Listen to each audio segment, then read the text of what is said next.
Imagine standing on the America's Got Talent stage. The crowd is on its feet, the lights are blinding, and your eyes drift toward the one face that matters most in that room, Simon Cowell. He's not clapping. He doesn't need to. When Simon leans back like he's been hit by something he wasn't expecting, you know you've done something rare. That was 13-year-old Courtney Hadwin in 2018.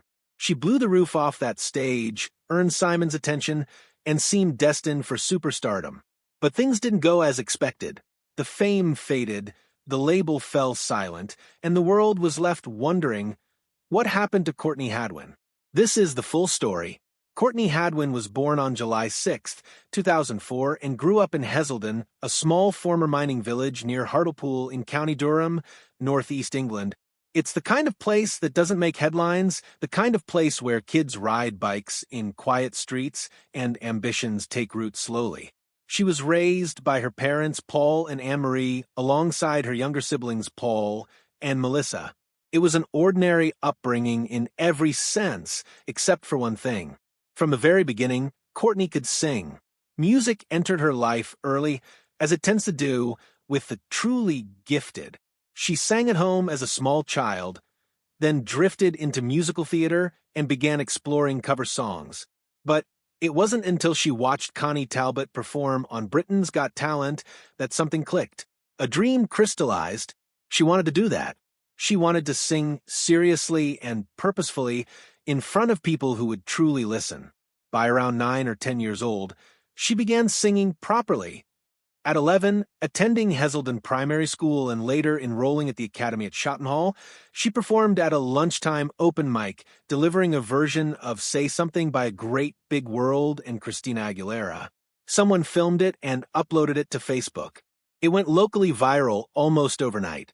Classmates who had no idea she could sing were stunned. The message from everyone around her was unanimous. Keep going, and she did.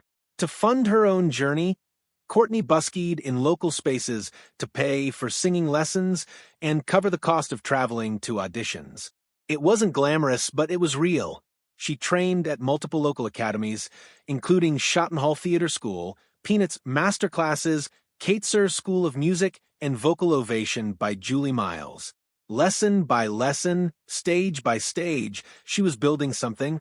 In 2015, she appeared at Teen Star UK in Newcastle, reaching the grand final with her rendition of Bob Dylan's Make You Feel My Love. It was her first notable competition, and it earned her early recognition for a sound that was already distinctly her own, raw, gritty, older than her years. The following year, at just 12, she won Hartlepool's Performer of the Year award and became a finalist in the Beyond the Light ceremony. That same summer, she opened for Sister Sledge at the South Tyneside Festival in front of over 18,000 people. She was 12 years old, standing on a stage before a crowd that size, and she held them. In 2017, she appeared on The Voice Kids UK, turning heads with a fiery rendition of Tina Turner's Nutbush City Limits. She earned a spot on Danny Jones's team, advanced through the battle round, reached the semifinals singing James Brown's I Got You, I Feel Good, and ultimately finished as a finalist. Competition after competition, she kept climbing. Not because the industry found her, but because she worked her way up one performance at a time from a small village in the northeast of England. None of it was accidental. Courtney practiced vocal exercises daily. She performed at open mic nights, traveled across the region for auditions, and absorbed every lesson she could. Behind all of it stood her family. Her mother recognized her potential from the start. Her father took on extra work, delivering pizzas, helping with petrol money, just so Courtney could make it to auditions and gigs. When she later appeared on AGT, the whole family relocated temporarily to Los Angeles to support her, with her father traveling back and forth so she could compete while continuing her education. They were her foundation, her anchor, the people who kept her grounded when everything else began spinning too fast. By early 2018, word had reached American producers scouting for international talent, and Courtney was invited to audition for season 13 of America's Got Talent. She was 13 years old. She walked onto that stage as a quiet, slightly awkward schoolgirl from County Durham, nervous energy radiating off her. Nothing in her appearance suggesting what was about to happen. Then the music started. The opening notes of Otis Redding's Hard to Handle filled the theater, and everything changed. Her voice was unlike anything that stage had heard from someone her age. Raspy, powerful, textured with a soulfulness that belonged to someone decades older. As she sang, the shy schoolgirl disappeared entirely. In her place stood something untamed. Wild energy, gritty vocals, complete command of the room. The audience erupted. Even Simon Cowell, the man who famously prides himself on remaining unmoved, cracked. His poker face slipped. He stared, leaned back, and when it was over, said the words nobody in that room would forget. "You were this shy little thing when you came out. You sing, and you're like a lion." Howie Mandel hit the golden buzzer before the echo of her last note had faded. He declared her voice belonged to a whole different era, comparing her to Janis Joplin, one of the greatest blues rock vocalists who ever lived. Within hours, the video was spreading across the internet. By the time Tyra Banks introduced her later in the season, the audition clip had been viewed over 310 million times. Fans around the world were already calling her a generational talent, a phenomenon, a once-in-a-lifetime voice.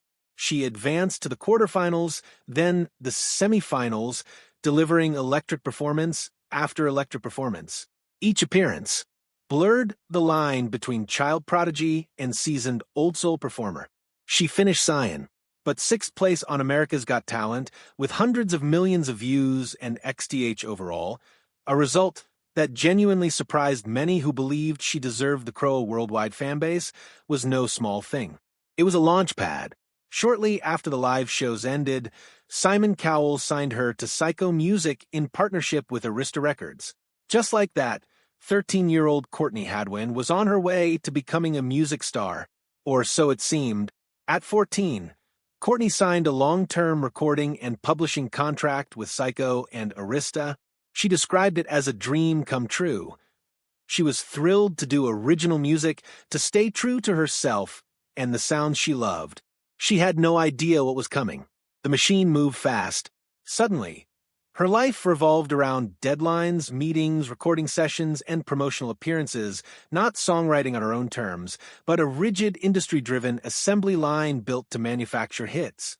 A typical day could begin with breakfast in the UK, label meetings by noon, and a long-haul flight to a US studio by evening. She was 14. She was still figuring out how to exist as a teenager, and she was being asked to perform like a polished adult artist at every turn. In studio sessions, she found herself surrounded by producers, songwriting teams, and industry managers, all of them steering her toward a pop soul crossover sound that didn't feel like her. The comparisons to Janis Joplin were flattering on paper, but they also became a trap. She was being shaped into a brand rather than allowed to grow into an artist. She later described feeling that people around me were telling me what I should sound like and who I should be. She lost creative control over her own path during years when she was still discovering who she was. The toll was real. She described bouts of mental exhaustion backstage, the pressure of closing the show every week, of carrying the energy of the finale, of holding herself together under the weight of global expectation. She traveled between continents, surrounded by suits, missing home, missing the simplicity of her life in Heselden. Beneath the praise of fans and critics, something quieter was happening. Courtney was quietly struggling to feel like herself. Slowly, the withdrawal began. Social media posts dwindled. Mainstream media appearances shrank. Fans noticed and worried. There were no public updates to ease their concern, and speculation filled the silence. Was she ill? Had something gone wrong? The answer was simpler and sadder. She was retreating, trying to reclaim herself from a machine that had moved far too fast. As Courtney stepped back, the industry didn't pause to notice. Simon moved on to the next season, the next auditions, the next discovery. The partnership that had seemed so promising quietly faded into a transaction, a business arrangement that had run its course. In hindsight, the dynamic was clear. Simon was never a personal mentor. He was the gatekeeper who spotted her, the executive who signed her, And then the man who returned to business as usual.